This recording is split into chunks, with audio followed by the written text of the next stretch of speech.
Hey friends, we're here with the second part of Holes by Louis Sachar. Just to remind you, so Stanley is in a camp for kids who have done something they're not supposed to do, and he just met all the guys that are sleeping in his tent or his cabin, and they all have these really weird names like Barf Bag and Armpit. And his name is, at this point, still just Stanley, and his last name is Yelnats, which is Stanley spelled backwards, which is a palindrome, and I love palindromes. My daughter's name is a palindrome. It's Hannah. And my other daughter's first birthday is a palindrome, so I really like palindromes a lot. So now we're on chapter 6. Stanley took a shower, if you could call it that, ate dinner, if you could call it that, and went to bed, if you could call his smelly and scratchy cot a bed.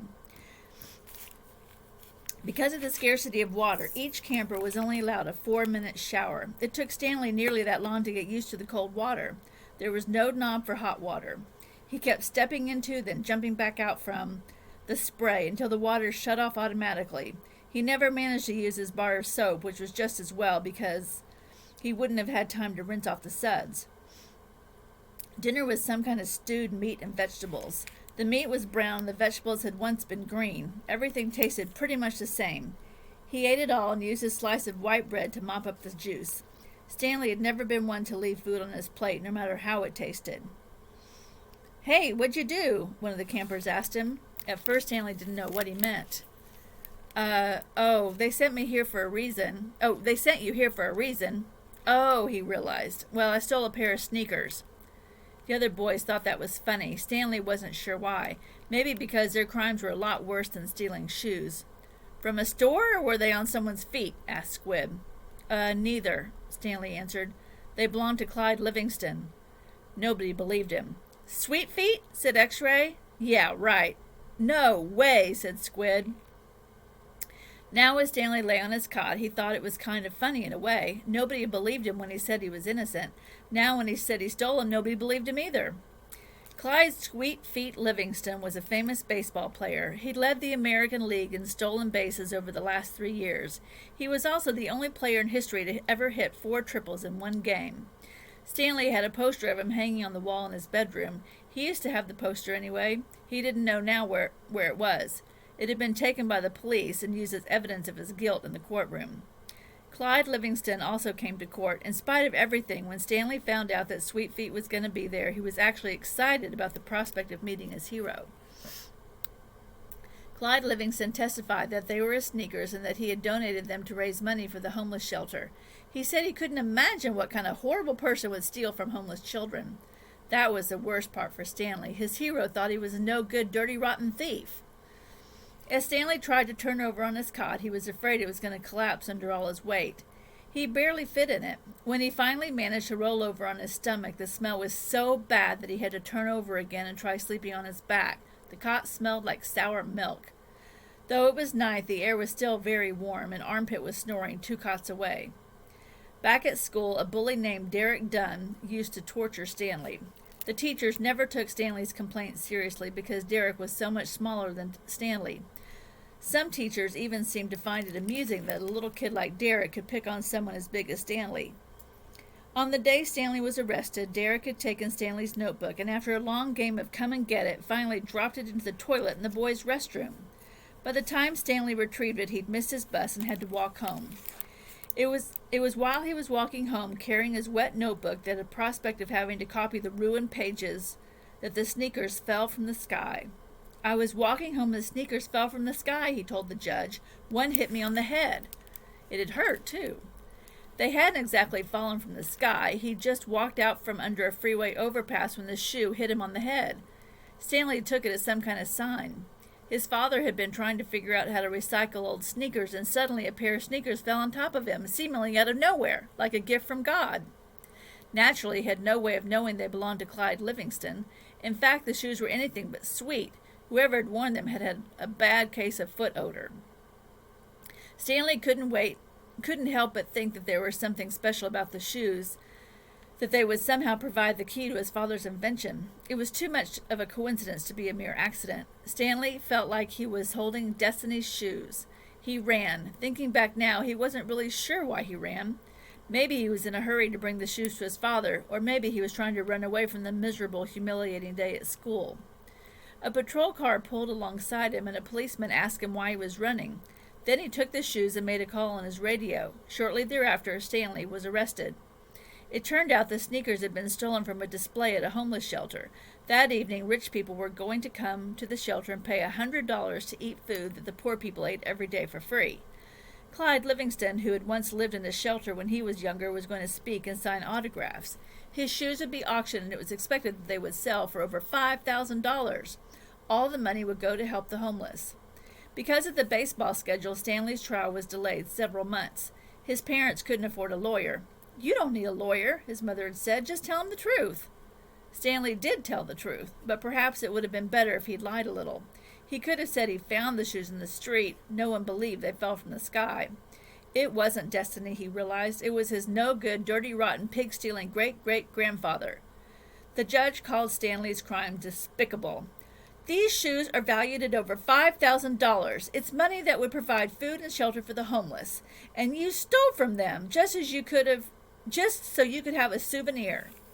The judge said there was an opening at Camp Green Lake, and he suggested that the discipline of the camp might improve Stanley's character. It was either that or jail. Stanley's parents asked if they could have some time to find out more about Camp Green Lake, but the judge advised him to make a quick decision. Vacancies don't last long at Camp Green Lake. The shovel felt heavy in Stanley's fleshy hand. He tried to jam it into the earth, but the blade banged against the ground and bounced off without a dent. The vibration ran up the shaft in the shovel and hit into Stanley's wrist, making his bones rattle. It was still dark. The only light came from the moon and the stars. More stars than Stanley had ever seen. It seemed like he'd only just gotten to sleep when Mr. Pendanski came in and woke everyone up. Using all his might, he brought the shovel back down into the dry lake bed. The force stung his hands, but made no impression on the earth. He wondered if he had a defective shovel. He glanced at Zero, about 15 feet away, who scooped out a shovelful of dirt and dumped it into a pile that was already almost a foot tall. For breakfast, they'd been served some kind of lukewarm cereal. The best part was the orange juice. They each got a pint carton. The cereal actually didn't taste too bad, but it smelled just like his cot. Then they filled their canteens, got their shovels, and were marched out across the lake. Each group was assigned a different area. The shovels were kept in a shed behind the showers. They all looked the same to Stanley, although X-Ray had his own special shovel and no one was allowed to use it. X-Ray claimed it was shorter than the others, but if it was only a fraction of an inch. The shovels were 5 feet long from the tip of the steel blade to the end of the wooden shaft. Stanley's hole would have to be as deep as his shovel, and he'd have to be able to lay the shovel flat across the bottom in any direction. That was why X-Ray wanted the shortest shovel. The lake was so full of holes and mounds that it reminded Stanley of pictures he'd seen of the moon. "If you find anything interesting or unusual," Mr. Pendanski had told him, "you should report it to either me or Mr. Sir when he comes around with the water truck. If the warden likes what you find, you'll get the rest of the day off." "Well, what are we supposed to be looking for?" Stanley asked him. "You're not looking for anything. You're digging a hole to build character. It's just if you find anything, the warden would like to know about it." He glanced helplessly at his shovel. It wasn't defective. He was defective. He noticed a thin crack on the ground, and he placed the point of his shovel on top of it and then jumped at the back of the blade with both feet. The shovel sank a few inches into the packed earth. He smiled. For once in his life, it paid to be overweight. He leaned on the shaft and pried up his first shovelful of dirt and then dumped it off to one side. Only 10 million more to go, he thought. Then placed his shovel back in the crack and jumped on it again. He unearthed several shovelfuls of dirt in this manner before it occurred to him that he was dumping his dirt within the perimeter of his hole. He laid his shovel flat on the ground and marked where the edges of his hole would be. 5 feet was awfully wide. He moved the dirt already dug up past his mark. He took a drink from his canteen. 5 feet would be awfully deep, too. The digging got easier after a while. The ground was hardest at the surface, where the sun had baked a crust about 8 inches deep. Beneath that, the earth was looser. By the time Stanley broke past the crust, a blister had formed in the middle of his right thumb, and it hurt to hold the shovel. Stanley's great-great-grandfather was named Elia Yelnats. He was born in Latvia. When he was 15 years old, he fell in love with Myra Menke. He didn't know he was Stanley's great-great-grandfather. Myra Menke was 14. She would turn 15 in 2 months, at which time her father had decided she should be married. Elia went to her father to ask for her hand, but so did Igor Barkov, the pig farmer. Igor was 57 years old. He had a red nose and fat, puffy cheeks. I will trade my fattest pig for your daughter, Igor offered. And what have you got? Myra asked Elia. A heart full of love, said Elia. I'd rather have a fat pig, said Myra's father. Desperate, Elia went to see Madame Zeroni, an old Egyptian woman who lived at the edge of town. He had become friends with her, although she was quite a bit older than him. She was even older than Igor Barkov. The other boys of his village liked to mud wrestle. Elia preferred visiting Madame Zeroni and listening to her many stories. Madame Zeroni had dark skin and a very wide mouth. When she looked at you, her eyes seemed to expand, and you felt like she was looking right through you. Elia, what's wrong? She asked before he even told her he was upset. She was sitting in a homemade wheelchair. She had no left foot, and her leg stopped at her ankle. I'm in love with Myra Menke, Elia confessed, but Igor Barkov has offered to trade his fattest pig for her. I can't compete with that. Good, said Madame Zeroni. You're too young to get married. You've got your whole life ahead of you. But I love Myra. Myra's head is as empty as a flower pot, but she's beautiful. So is a flower pot. Can you push a plow? Can she milk a goat? No, she's too delicate. Can she have an intelligent conversation? No, she is silly and foolish. Will she take care of you when you are sick? No, she is spoiled and will only want you to take care of her. So she's beautiful. So what? Madame Zeroni spat on the dirt. Patooey! She told Elia that he should go to America. Like my son, that's where your future lies, not with Myra Menke. But Elia would hear none of it. He was 15, and all he could see was Myra's shallow beauty. Madame Zeroni hated to see Elia so forlorn, so against her better judgment, she agreed to help him. It just so happens my sow gave birth to a litter of piglets yesterday, she said. There's one little runt whom she won't suckle. You may have him. He would die anyway. Madame Zeroni led Elia around the back of her house where she kept her pigs. Elia took the tiny piglet, but he didn't see what good it would do him. It wasn't much bigger than a rat. He'll grow, Madame Zeroni assured him. Do you see that mountain on the edge of the forest? Yes, said Elia. On top of the mountain there is a stream where the water runs uphill. You must carry the piglet every day to the top of the mountain and let it drink from the stream. As it drinks, you're to sing to him. She taught Elia a special song to sing to the pig. On the day of Myra's 15th birthday, you should carry the pig up the mountain for the last time. Then take it directly to Myra's father. It will be fatter than any of Igor's pigs. If it is that big and fat, said Elia, how will I be able to carry it up the mountain? The piglet's not too heavy for you now, is it? Asked Madame Zeroni. Of course not, said Elia. Do you think it will be too heavy for you tomorrow? No. Every day you will carry the pig up the mountain. It will get a little bigger, but you will get a little stronger. After you give the pig to Myra's father, I want you to do one more thing for me. Anything, said Elia. I want you to carry me up to the mountain. I want to drink from the stream, and I want you to sing the song to me. Elia promised he would. Madame Zeroni warned that if he failed to do this, he and his descendants would be doomed for all of eternity.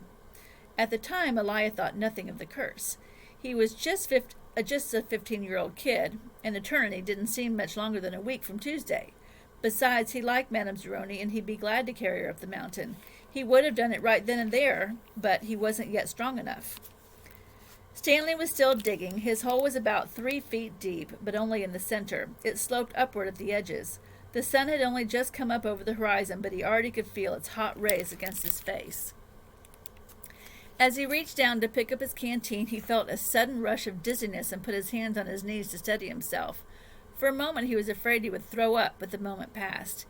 He drank the last drop of water from his canteen, and he had blisters on every one of his fingers and one at the center of each palm. Everyone else's hole was a lot deeper than his. He couldn't actually see their holes, but he could tell by the size of their dirt piles. He saw a cloud of dust moving across the wasteland and noticed that the other boys had stopped digging and were watching it too. The dirt cloud moved closer, and he could see the trailer behind a red pickup truck. The truck stopped near where they were digging, and the boys lined up behind it. X-ray in front, Zero at the rear. Stanley got in line behind Zero. Mr. Scher filled each of their canteens from a tank of water in the bed of the pickup. As he took Stanley's canteen from him, he said, "This isn't the Girl Scouts, is it?" Stanley raised and lowered one shoulder. Mr. Scher followed Stanley back to his hole to see how he was doing. "Man, you better get with it," he said, "or else you're going to be digging in the hottest part of the day." He popped some sunflower seeds into his mouth, deftly removed the shells with his teeth, and spat them at Stanley's hole. Every day, Elijah carried the little piglet up the mountain and sang to it as he drank from the stream. As the pig grew fatter, Elijah grew stronger. On the day of Myra's 15th birthday, Elijah's pig weighed over 50 stones. Madame Zeroni had told him to carry the pig up the mountain on that day as well, but Elijah didn't want to present himself to Maya smelling like a pig. Instead, he took a bath, and it was the second bath in less than a week. Then he led the pig to Myra's. Igor Barkov was there with his pig as well. "These are two of the finest pigs I've ever seen," Myra's father declared. He was also impressed with Elijah, who seemed to have grown bigger and stronger than in the last 2 months. "I used to think you were a good-for-nothing book reader," he said, "but now I see you would be an excellent mud wrestler." "May I marry your daughter?" Elijah boldly asked. "First, I must weigh the pigs." Alas, poor Elijah should have carried his pig up the mountain one last time. The 2 pigs weighed exactly the same. Stanley's blisters had ripped open, and new blisters formed. He kept changing his grip in the shovel to try to avoid the pain. Finally, he removed his cap and held it between the shaft of his shovel and his raw hands. This helped, but digging was harder because the cap would slip and slide. The sun beat down on his unprotected head and neck. Though he tried to convince himself otherwise, he'd been aware for a while that his piles of dirt were too close to the hole. The piles were outside his 5-foot circle, but he could see that he was going to run out of room. Still, he pretended otherwise and kept adding more dirt to the piles that would eventually he'd have to move. The problem was that when the dirt was in the ground, it was compacted. It expanded when it was excavated. The piles were a lot bigger than its hole was deep. It was either now or later. Reluctantly, he climbed up out of his hole and once again dug his shovel into the previously dug dirt. Now Myra's father got down on his hands and knees and closely examined each pig, tail to snout. "Wow, those are 2 of the finest pigs I've ever seen," he said at last. "How am I to decide? I only have one daughter." "Why not let Myra decide?" suggested Elijah. "Well, that's preposterous," exclaimed Igor, expelling saliva as he spoke. "Myra's just an empty-headed girl," said her father. "How can she possibly decide when her father, can't?" "Well, she knows how she feels in her heart," said Elijah. Myra's father rubbed his chin. Then he laughed and said, "Why not?" He slapped Elijah on the back. "It doesn't matter to me. A pig is a pig." He summoned his daughter. Elijah blushed when Myra entered the room. "Good afternoon, Myra," he said. She looked at him. "You're Elijah, right?" she asked. "Myra," said her father, "Elijah and Igor have each offered a pig for your hand in marriage. It doesn't matter to me. A pig is a pig. So I will let you decide. Whom do you wish to marry?" Myra looked confused. "You want me to decide?" "That's right, my blossom," said her father. "Gee, I don't know," said Myra. "Which pig weighs more?" "They both weigh the same," said her father. "Golly," said Myra. "Well, I guess I choose Elijah." "No, Igor." "No, Elijah." "No, Igor." "Oh, I know. I'll think of a number between 1 and 10. I'll marry whoever guesses the closest number." "Okay, I'm ready." 10, guessed Igor. Elijah said nothing. "Elijah," said Myra, "what number do you guess?" Elijah didn't pick a number. "Marry Igor," he muttered. "You can keep my pig as a wedding present." The next time the water truck came in, it was driven by Mr. Pendansky, who also brought sack lunches. Stanley sat with his back against a pile of dirt and ate. He had a bologna sandwich, potato chips, and a large chocolate chip cookie. "How you doing?" asked Magnet. "Well, not very good," said Stanley. "Well, the first hole's the hardest," Magnet said. Stanley took a long, deep breath. He couldn't afford to dawdle. He was very behind the others, and the sun just kept getting hotter. It wasn't even noon yet, but he didn't know if he had the strength to stand up. He thought about quitting. He wondered what would happen to him if he did that. What would they do to him? His clothes were soaked with sweat. In school, he had learned that sweating was good for you. It was nature's way of keeping you cool. So why was he so hot? Using his shovel for support, he managed to get up on his feet. "Where are we supposed to go to the bathroom?" he asked. Magnet gestured with his arms to the great expanse around them. "Pick a hole, any hole," he said. Stanley staggered across the lake, almost falling over a dirt pile. Behind him, he heard Magnet say, "But first, make sure there's nothing living in it." After leaving Myra's house, Elijah wandered around aimlessly through the town until he found himself down by the wharf. He sat on the edge of a pier and stared down into the cold, black water. He could not understand how Myra had trouble deciding between him and Igor. He thought she loved him. Even if she didn't love him, couldn't she see what a foul person Igor was? It was like Madame Zeroni had said. Her head was as empty as a flower pot. Some men were gathering on another dock, and he went to see what was going on. A sign read, Deck hands wanted, free passage to America." He had no sailing experience, but the ship's captain signed him aboard. The captain could see that Elijah was a man of great strength. Not everybody could carry a full-grown pig up the side of a mountain.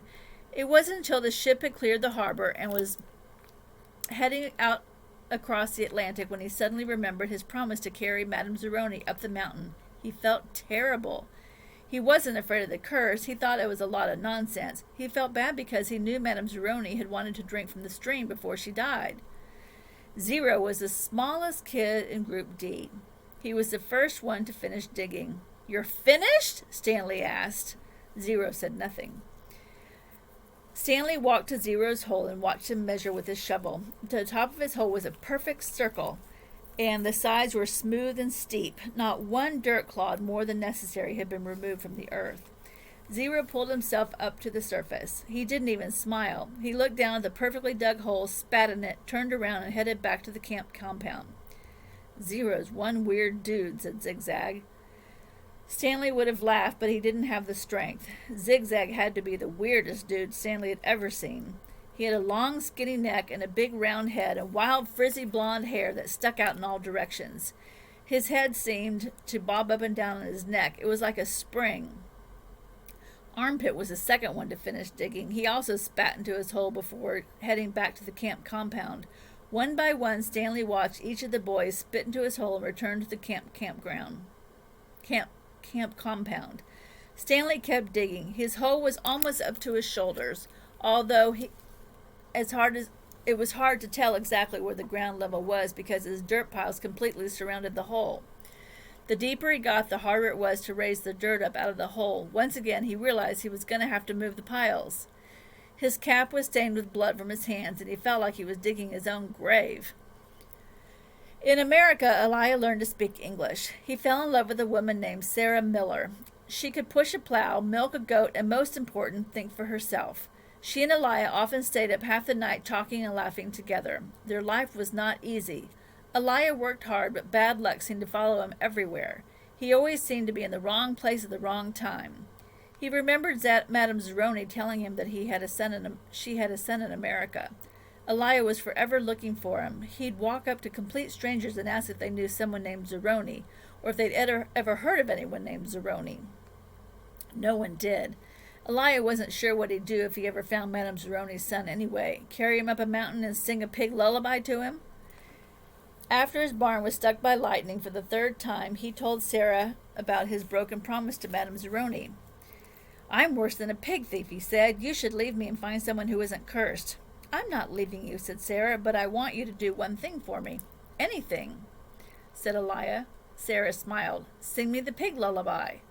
He sang it for her, and her eyes sparkled. "That's so pretty. What does it mean?" Elijah tried his best to translate it from Latvian to English, but it wasn't the same. "It rhymes in Latvian," he told her. "I could tell," said Sarah. A year later, their child was born, and Sarah named him Stanley because she noticed that Stanley was Yelnats spelled backward. Sarah changed the words of the pig lullaby so that they rhymed, and every night she sang this to little Stanley. If only, the woodpecker sighs, the bark on a tree was as soft as the skies. While the wolf waits below, hungry and lonely, crying to the moon, if only, if only. Stanley's hole was as deep as his shovel, but not quite enough at the bottom. He grimaced as he sliced off a chunk of dirt, then raised it up and flung it into the pile. He laid his shovel back down at the bottom of his hole, and to his surprise, it fit. He rotated it only had to chip off a few chunks of dirt here and there before it could slide flat across the hole in every direction. He heard the water truck approaching and felt a strange sense of pride at being able to show Mr. Sir and Mr. Pendanski that he had dug his first hole. He put his hands up on the rim and tried to pull himself up. He couldn't do it. His arms were too weak to lift his heavy body. He used his legs to help, but he just didn't have enough strength. He was trapped in his hole, and it was almost funny, but he wasn't in the mood to laugh. "Stanley!" he heard Mr. Pendanski call. Using his shovel, he dug 2 footholes in the hole wall. He climbed out to see Mr. Pendanski walking over to him. "I was afraid you'd fainted," Mr. Pendanski said. "You wouldn't have been the first." "I'm finished," Stanley said, putting his blood-spotted cap back on his head. "All right," said Mr. Pendanski, raising his hand for a high five, but Stanley ignored it. He didn't have the strength. Mr. Pendanski lowered his hand and looked down at Stanley's hole. "Well done," he said. "You want to ride back?" Stanley shook his head. "Nah, I'll walk." Mr. Pendanski climbed back into the truck without filling Stanley's canteen. Stanley waited for him to drive away. Then he took another look at his hole. He knew it was nothing to be proud of, but he felt proud nonetheless. He sucked up his last bit of saliva and spat. A lot of people don't believe in curses. A lot of people don't believe in yellow-spotted lizards either. But if one bites you, it doesn't make a difference whether you believe in it or not. Actually, it's kind of odd that scientists named the lizard after its yellow spots. Each lizard has exactly 11 yellow spots, but the spots are hard to see on its yellow-green body. The lizard is from 6 to 10 inches long and has big red eyes. In truth, its eyes are yellow, and its skin around the eyes that is red. But everyone always speaks of its red eyes. It has black teeth and a milky white tongue. Looking at one, you would have thought that it should have been named a red-eyed lizard or a black-toothed lizard or perhaps a white-tongued lizard. If ever you've been close enough to see the yellow spots, you're probably dead. The yellow-spotted lizard likes to live in holes, which offer shade from the sun and protection from the predatory birds. Up to 20 lizards may live in one hole. They have strong, powerful legs and can leap out of the very deep holes to attack their prey. They eat small animals, insects, certain cactus thorns, and the shells of sunflower seeds. I think we'll stop there today. So next time we'll be on Chapter 9. I hope you like this story. I really like it a lot. Happy reading.